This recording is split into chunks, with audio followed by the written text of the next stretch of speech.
ಕುಮಾರಣ್ಣ ಅವರು ಈ ರಾಜ್ಯದ ಮುಖ್ಯಮಂತ್ರಿಯಾಗಿ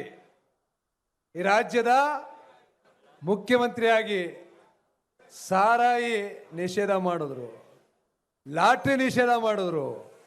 ಕಳೆದ ಬಾರಿ ಮುಖ್ಯಮಂತ್ರಿಗಳಾಗಿದ್ದಂಥ ಸಂದರ್ಭದಲ್ಲಿ ಇಡೀ ರಾಜ್ಯದ 26,000 ಕೋಟಿ ರೈತರ ಸಾಲ ಮನ್ನಾ ಮಾಡಿದ್ರು. ಅಲ್ಲಿ ಯಾವುದೇ ಪಕ್ಷ ನೋಡಿಲ್ಲ, ಯಾವುದೇ ಜಾತಿ ನೋಡಿಲ್ಲ, ಯಾವುದೇ ಧರ್ಮ ನೋಡಿಲ್ಲ. ರೈತರ 26,000 ಕೋಟಿ ಸಾಲ ಮನ್ನಾ ಮಾಡಿದ್ರು. ನಮ್ಮ ಮೈಸೂರು ಜಿಲ್ಲೆ ಒಂದಕ್ಕೆ 500 ಕೋಟಿ ಸಾಲ ಮನ್ನಾ ಆಗಿದೆ. ಮೈಸೂರು ಜಿಲ್ಲೆ ಒಂದೇ ಜಿಲ್ಲೆಗೆ 500 ಕೋಟಿ ರೈತರ ಸಾಲ ಮನ್ನಾ ಆಗಿರ್ತಕ್ಕಂಥದ್ದು. ಇಲ್ಲಿ ಆಗಿರ್ಬೇಕು. ಎಷ್ಟು ಜನಕ್ಕಾಗಿದೆ ಸಾಲ ಮನ್ನಾ? ಕುಮಾರಣ್ಣ ಅವರು ಮುಖ್ಯಮಂತ್ರಿಗಳಾಗಿದ್ದಂಥ ಸಂದರ್ಭದಲ್ಲಿ 1 ಲಕ್ಷ, 2 ಲಕ್ಷ, 25,000, 50,000, 26,000 ಕೋಟಿ ಸಾಲ ಮನ್ನಾ ಆಗಿದೆ.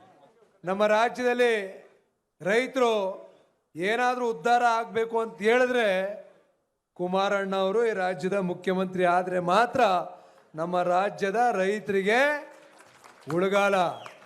ಇವತ್ತು 2028ಕ್ಕೆ ನಿಮ್ಮೆಲ್ಲರ ಒಂದು ವಿಶ್ವಾಸವನ್ನು ವರ್ಣ ವಿಧಾನಸಭಾ ಕ್ಷೇತ್ರದಲ್ಲಿ ನಿಮ್ಮ ವಿಶ್ವಾಸವನ್ನು ಗಮನಿಸಿದ್ರೆ 2028ಕ್ಕೆ NDA JDS ಹಾಗೂ BJP ಪಕ್ಷದ ಮೈತ್ರಿ ಸರ್ಕಾರ 100ಕ್ಕೆ 100 ಸರ್ಕಾರ ಬರುತ್ತೆ. ಕುಮಾರಣ್ಣ ಅವರು ಮುಖ್ಯಮಂತ್ರಿ ಆಗಬೇಕು ಅಂತಕ್ಕಂಥದ್ದೇ ನಿಮ್ಮೆಲ್ಲರ ಆಶಯ ಇದೆ. ಅದು 100ಕ್ಕೆ 100 ಆಗುತ್ತೆ ಅಂತ